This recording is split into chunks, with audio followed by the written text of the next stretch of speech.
topic that I chose to speak about.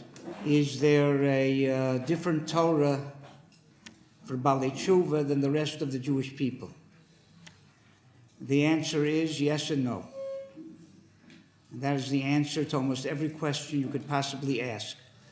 Because Rabbi Yisrael Salanter says that in Torah there are no rules, and even that's not a rule. There are only details. There are situations where the halacha may be different for a Baal Tshuva, and there are situations where the halacha has to be the same for everyone. We start with where the answer is no. There's a tremendous yetzer hara that people who are involved in kiruv and want to be successful have.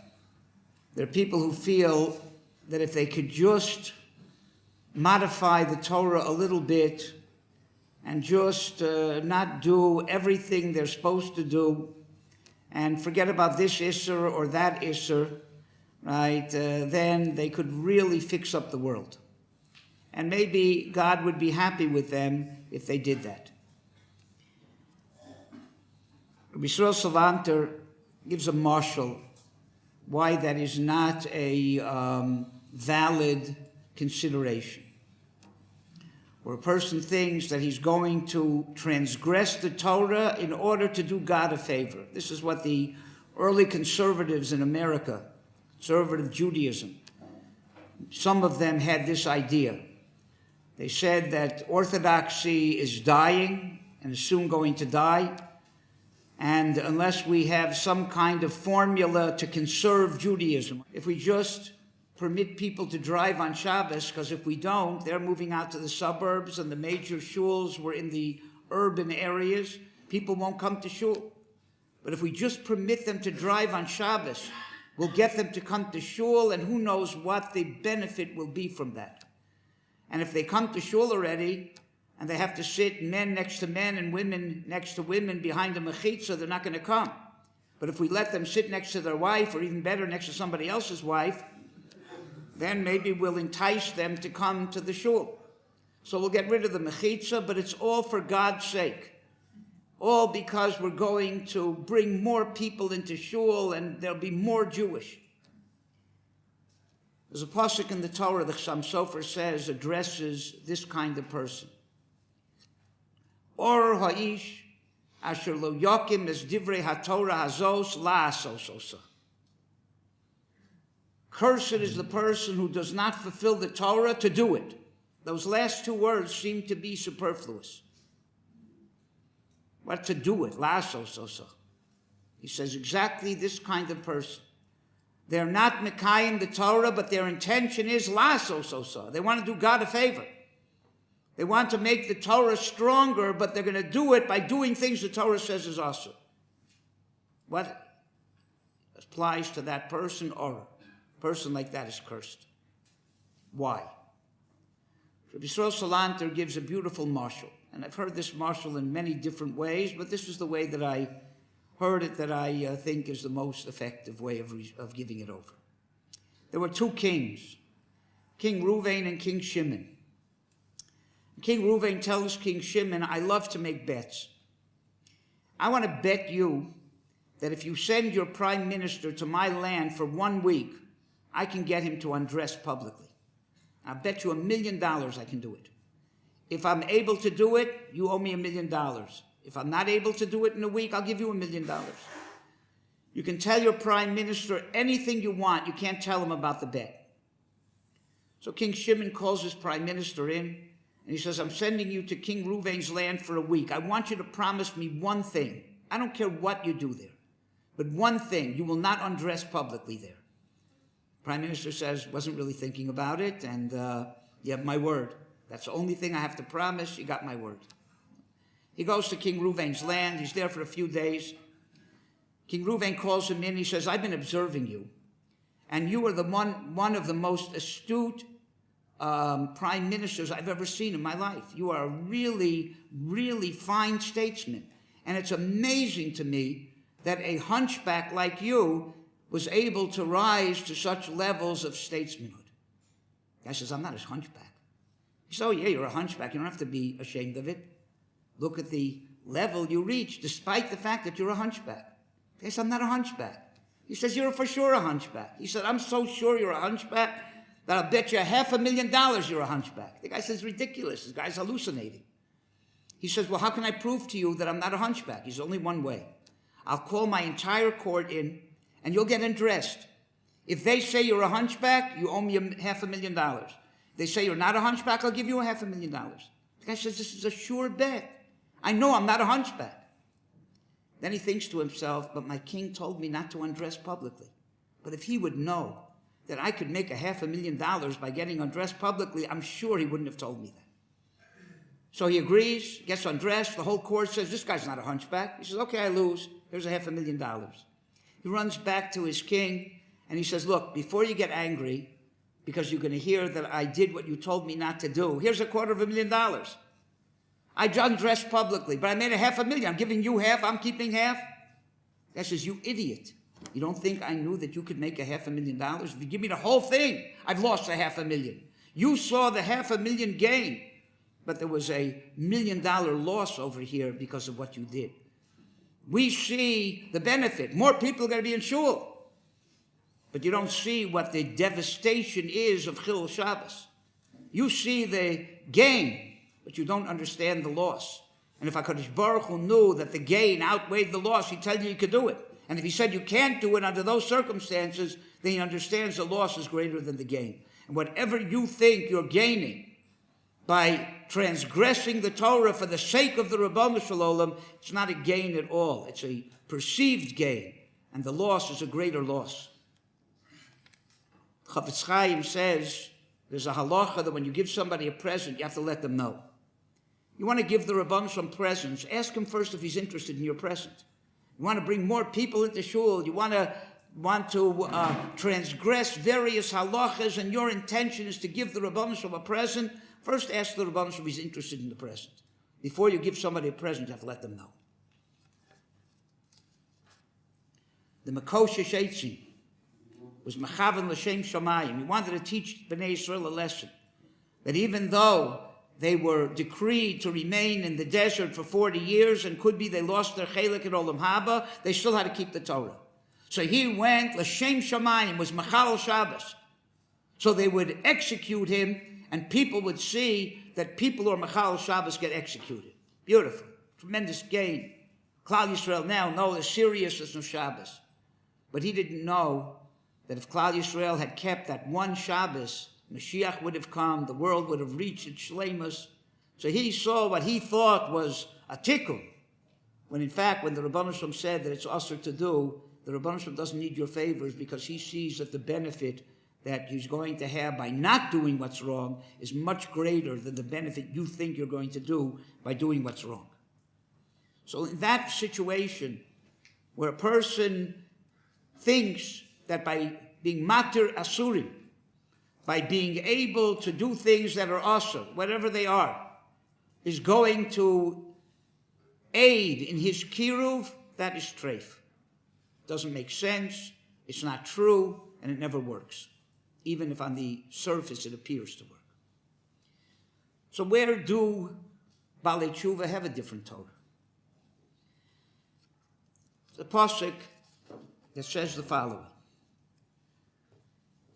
B'chodesh hashlishi l'tzeis b'nei Yisrael me'eretz Mitzrayim bayom hazeh bo midbar Sinai. Doesn't say bayom ahu, bayom hazeh. We learn from there, b'chol yom yu beinecha kechadoshim. Every day the Torah should be new to you, like it was given that day. Normally we learn that that means that Torah, right, should be something exciting and new and not something old and you got used to. But that limud we learn from other places. Every day should be like the Torah was given. So why do we need this pasuk, B'chodesh hashlishi? Secondly, it's not true. The Torah wasn't given that day. The Torah wasn't given till 6 or 7 days later on Shishi or Shvi b'Sivan. So what will you tell me? The process started then. The process of Matan Torah started on Rosh Chodesh Sivan. It's not true. Because the Gemara says openly that nothing was said on the first day of Sivan. The people were tired from traveling, and the Rabban Shalom let them rest, and he didn't start the process of Matan Torah till the second day of Sivan. So how in the world can we learn from Bayom Hazeh Bo Midbar Sinai that every day the Torah should be new like it was given? It wasn't given that day. Nothing was given that day. I think that's exactly the lesson. HaKadosh Baruch Hu has been waiting for this moment since the beginning or before creation. Waiting for the time that there'll be enough Jews in the right place at the right time to be able to give the Torah. And you would think that God wanted to start that process as fast as possible. But he saw and assessed the situation that the Jewish people were tired. And if he starts chepping them today, it's going to be counterproductive. So he let them rest that day, unpack, don't say a word to them. Why? Because he assessed the situation and decided that today it's better not to start up with giving the Torah. Today it's better to let them rest. That's the limud. B'chol yom yu beinecha kechadoshim. Just because yesterday you approached the Torah this way, you related to the Torah this way, just because in this place you related to the Torah this way, doesn't mean that you should relate to the Torah the same way the next day because the circumstances change. Torah doesn't change, but circumstances do. And because of different circumstances, time, place, individual circumstances, the way you relate to the Torah has to be different. Prove it to you.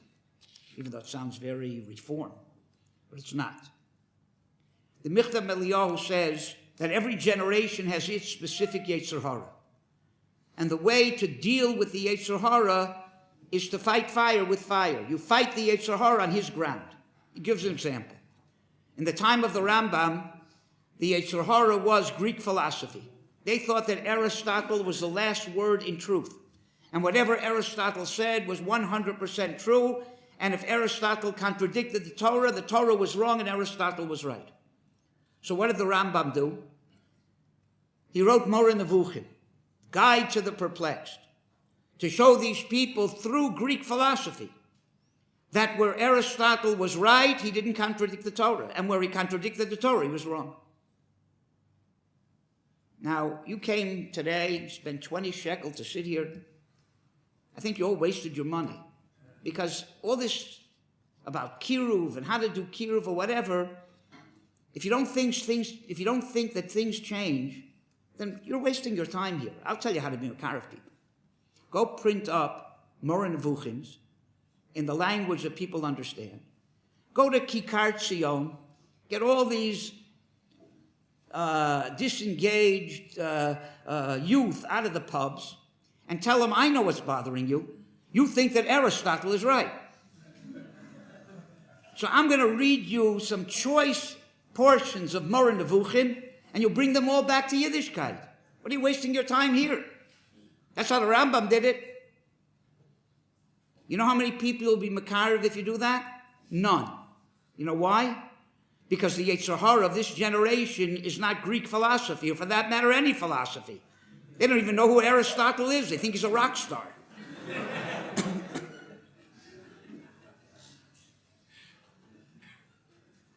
The Yetzer Hara of this generation is completely different. The Torah doesn't change. No, the Torah doesn't change, but people change and situations change, and the way that you relate to the Torah has to change. In the Rambam's time, the way to relate to the Torah was through Greek philosophy. In our time, it's a completely different game. That's what you're here for, to find out what that is. Give me another example of how things can change according to circumstance, time, place. Before we left Mitzrayim, Kodesh Baruch Hu gave us a mitzvah to take gold and silver. Everybody knows that. But there's a third thing he told us to take, which many people don't know about. You have to read it in the Torah, it says there. And that is clothing, Egyptian clothing. And not only that, the Torah told us what to do with it. Put it on your children. Wear it, put it on your children. Very strange. We know that for 210 years, one of the zechuyos that we had to leave Mitzrayim was that we didn't wear Egyptian clothing. And now the Rabban Shalom says, you're leaving Mitzrayim, I want you to take Egyptian clothing and put it on your kids. What kind of chinuch is that? I think the Rebbeinu Shalom wanted to teach us a tremendous lesson. And that is the following. That Egyptian clothing, if you went through the 4 halakim of the Shulchan Aruch, was 100% kosher. It wasn't shatnez. It wasn't not sanua. Any halacha that could apply to clothing did not apply to that, to prohibit it, didn't apply to that clothing. And therefore, I want you to wear it in the midbar, and you should know it's glatt kosher clothing. You could even put it on your children. But had you worn that same clothing in Mitzrayim for the last 210 years, you never would have gone out. Why? It's glatt kosher clothing. It's glatt kosher clothing in the desert where there are no Egyptians. But had you worn it in Egypt, it would have implied that you want to be like an Egyptian. That's treifis chazal. Give me an example. When I was in high school, which dates me, the rage in the world were the Beatles. Not the 6-legged variety, but the 2-legged variety. If you don't know who the Beatles were, or you don't want to admit that you know who the Beatles were, I'll tell you who they were. They were a rock band from Liverpool, England, that took the world by storm. And they created quite a few fads in the world at the time, the non-Jewish world. Up until that time, no respectable businessman, professional, wore long hair. Women had long hair and men had short hair. But since the Beatles, especially the drummer Ringo Starr, had a nice long hairdo, so it became a fad for men, professionals, not bohemians and hippies, but professional men to start growing long hairstyles. And whatever affects the Goyish world affects the Jewish world eventually, and even the frum world. And in the Mesivta I was attending in Miami, some of my friends stopped taking haircuts. And after 2-3 months, it started looking like a co-ed school. So my Rebbeim called in these boys on a Friday, and they said to them the following. Either you go today and get a normal man's haircut, L'Kovet Shabbos, and then you will be welcome back on Sunday to come back to yeshiva.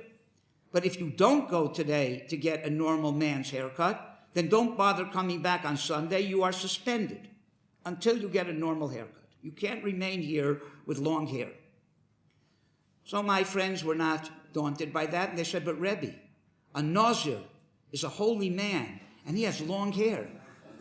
We just want to be holy people. They said, you ever see a picture of the Rogatchover Gaon? He had a big head of hair. They say he didn't take off his yarmulke, that he couldn't take a haircut. He had a big head of hair. We just want to be like the Rogatchover. The Rebbeim said, haircut or don't come back on Sunday. Why? Because it may be true that there is nothing halachically wrong with a man having long hair. Could be. Go through the Dalit Chelkei Shulchan Aruch. Could be there is. But it could be not. Haircuts, long hair, a Nazir can have long hair, the Rogatchover can have long hair. But if the reason you're growing long hair is to be like the Beatles, it's treifis chazal. Depends what your intention is. Depends what the... I'll give you another example. When I first came to Eretz Yisrael, I brought my sukkah with me, my chutz la'aretz sukkah, fiberglass sukkah, which I still have today. Because that sukkah was put up around my fenced-in patio pool in Miami, and it brought back nice nostalgia, because here in Eretz Yisrael I didn't have an outdoor pool. I only had an indoor pool when it rained in the winter in my living room.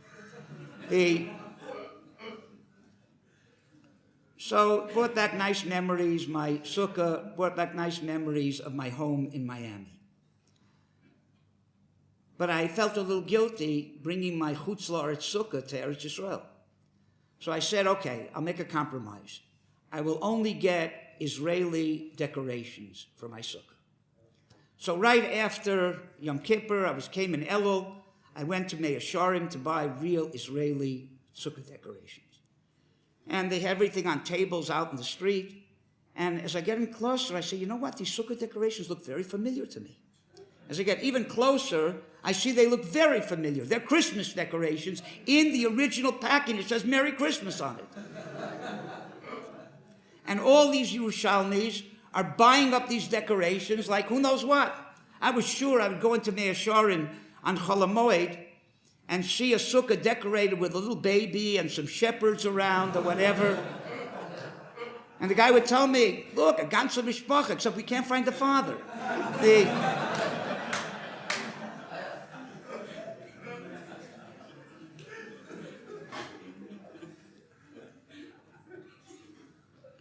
In those days, a Yerushalmi never saw a Christmas tree.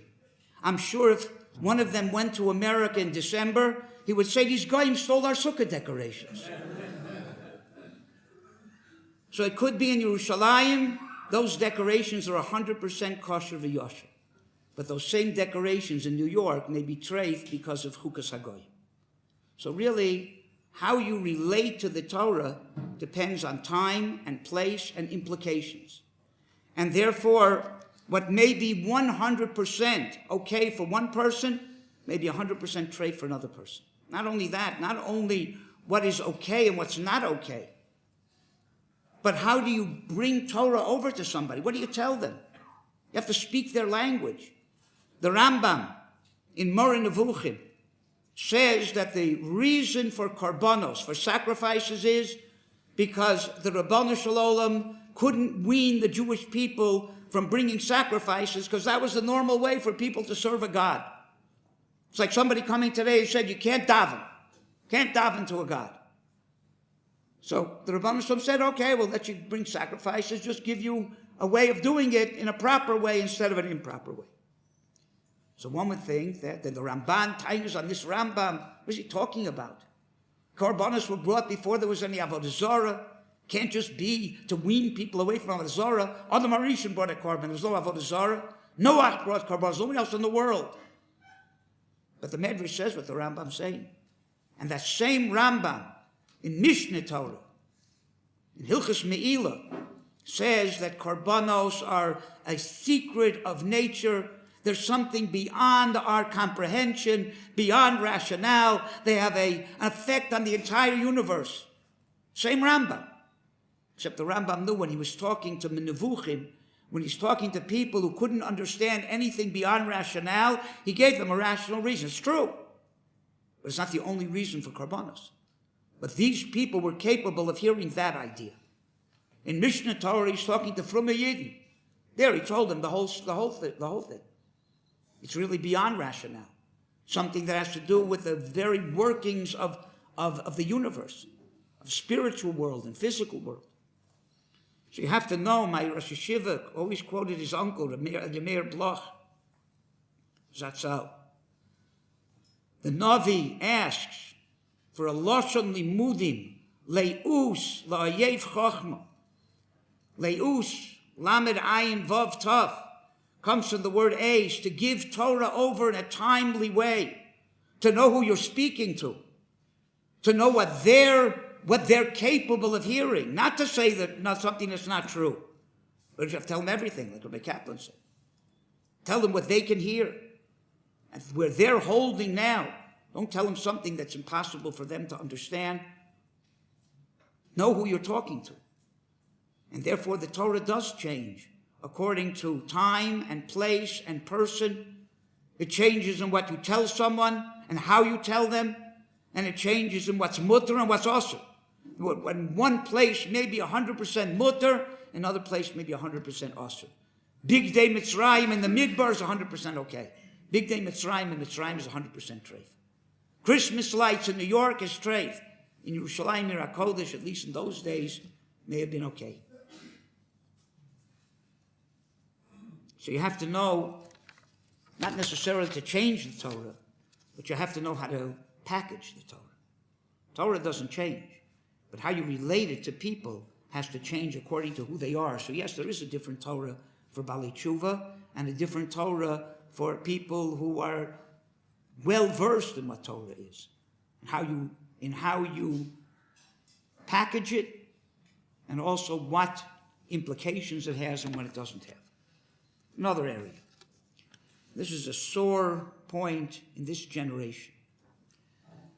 When it comes to halacha, there are three areas of halacha. There is the normal halacha, right? Then there's chumras, and then there's kulas.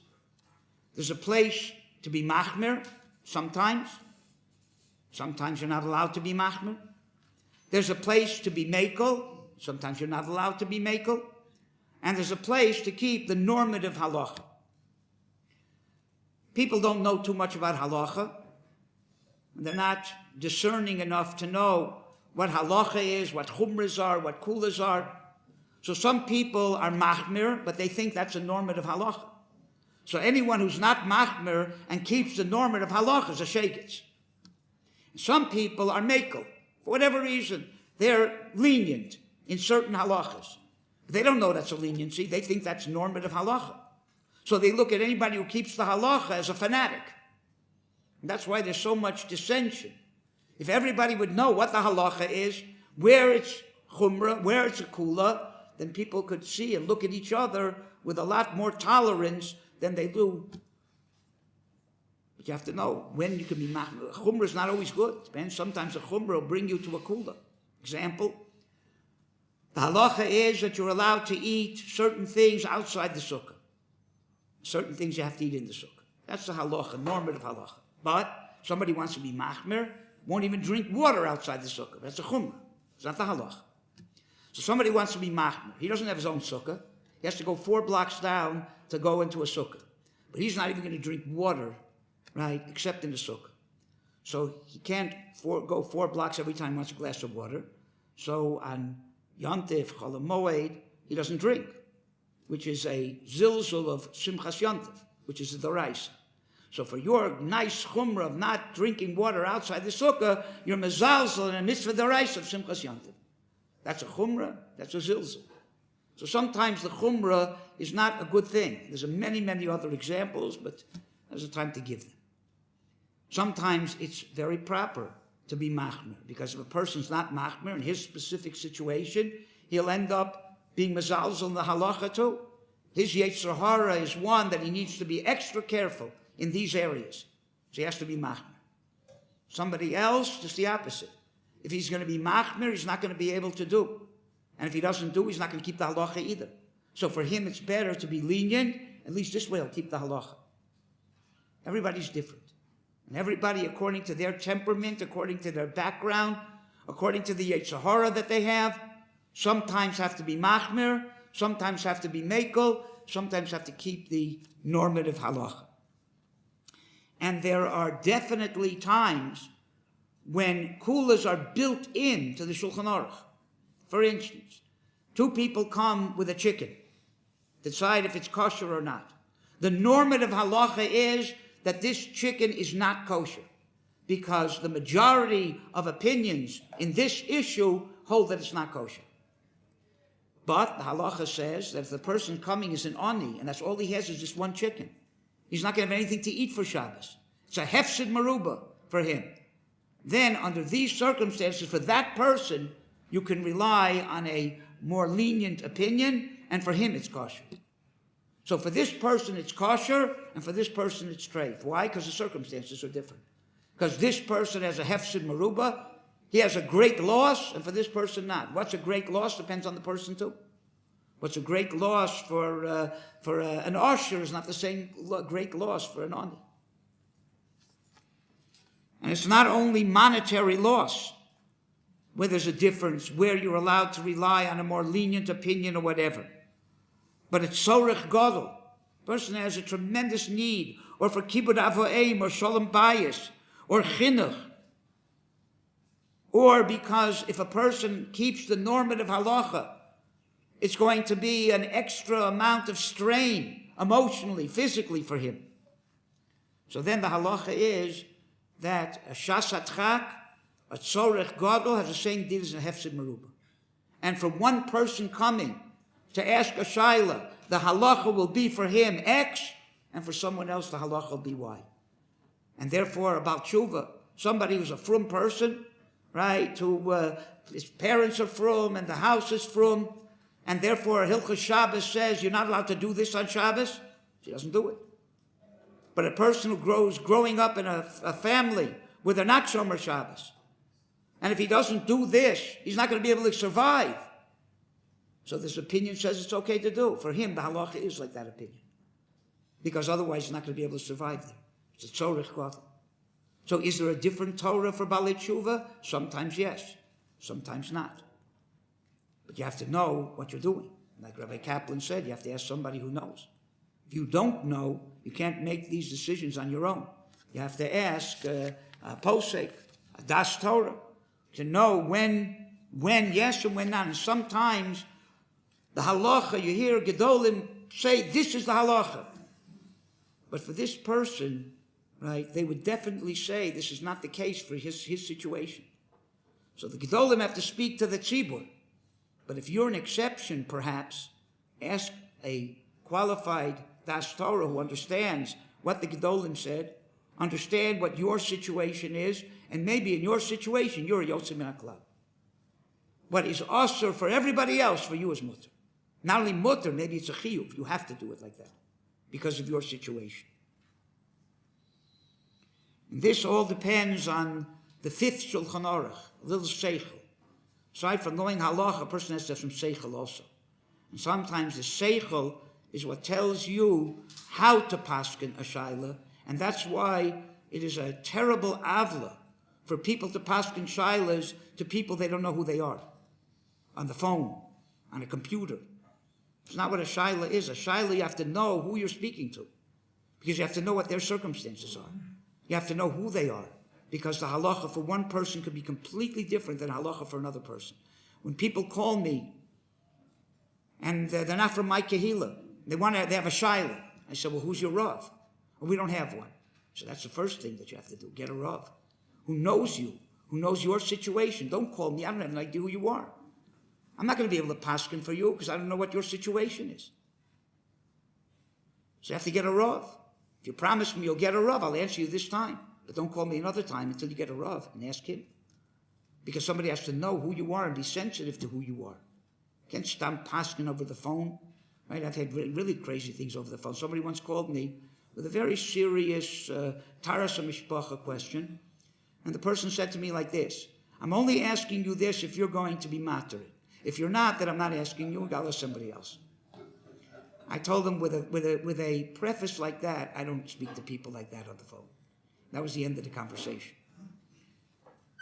So, can't answer shailas anonymously to anonymous, faceless people. The halacha, the Torah depends on the people sometimes too. And that's why the pasuk says, Ki b'soras Hashem chefzo u'v'soroso yeheh geyom v'layla. There's a Torah for everybody, but everybody has their personal, individual Torah that applies to their specific situation, and a person has to be sensitive to know what Torah, so what the individual Torah is of each person. That's v'sein chalkeinu b'sorasecha. And these kind of things a person can't know on his own. You have to ask a qualified posek, somebody who has das Torah, to know how to make those differentiations. I just want to end with also one more thing. You have to know what the implications, what the consequences are going to be from a psak. I'll give you an example. It used to be, or in certain places, if a bar mitzvah bacher had a father who's a goy, the mother's married to a goy and she's still living with him, and she comes to the shul, I want my son bar mitzvah. He's a Jewish boy. In some places, bar mitzvahing that child in a shul will strengthen intermarriage. People will say, you see, you could have a father who's a goy, be living with the goy, and your kid could have a bar mitzvah. In some places, what is the halacha is you don't make that kid a bar mitzvah in a shul. Some places you don't even give the kid a bris because it's going to strengthen intermarriage. In some places, people intermarry, they couldn't care less if they have a bar mitzvah or not. At least if the kid wants a bar mitzvah, there's a chance maybe he'll become frum. So here, you're not strengthening intermarriage. People intermarry anyway. At least you're maybe holding on to a Jewish boy that maybe will become frum. Depends on the place. Depends what the consequences are going to be. In some places, in South America, they're not mekabel gerim. Gerim, Rus wouldn't have been mekubel over there. David HaMelech never would have come about. But it's because gerus over there strengthens intermarriage. And if they know that they can't be Magayer, right, then they won't make fictitious gerus, and they know that they're not going to be able to marry somebody and make it look good, and the parents will accept it. So it deters intermarriage. In some places, being Mekabel Gerim, Adarabba, strengthens Yiddishkeit. Depends on the place. Depends on what the consequences are. Lamaisa, so the answer is yes. There are times when a Baal Tshuva, because of his circumstances, has a different Torah than somebody who's not a Baal Tshuva. When are those times? You have to have seichel, you have to have a lot of expertise, you have to have a lot of sensitivity, and you have to have the number of qualified posik to ask a shayla. I want to end. I was thinking of a pshat. It says that when Mashiach will come, U'mola ha'aretz das es Hashem, kamayim liyam mechasim, like the water covers the sea. I was thinking, in those days, everybody will be on the same level, per se, of Yiddishkeit. There won't be Balei Tshuva, there won't be gay, everybody will be Molei Das Hashem. In that respect, there's all different things in the sea, but it's the same water that covers it. In those days, you won't have different Torahs for this one or that one. It'll be the same Torah for everybody. All the different things in the sea are covered by the same water of Ein Mayim Ela Torah. There's only one difference between them. Some places are deeper, and some places are shallower. That'll be the difference. Some people have a deeper understanding of Torah, more, and some people have less understanding and maybe a less shallow, but there won't be, this one has this halacha, this one has this halacha. Then when U'mola ha'aretz das Hashem, everybody will have the same halacha, b'mheirav yomim.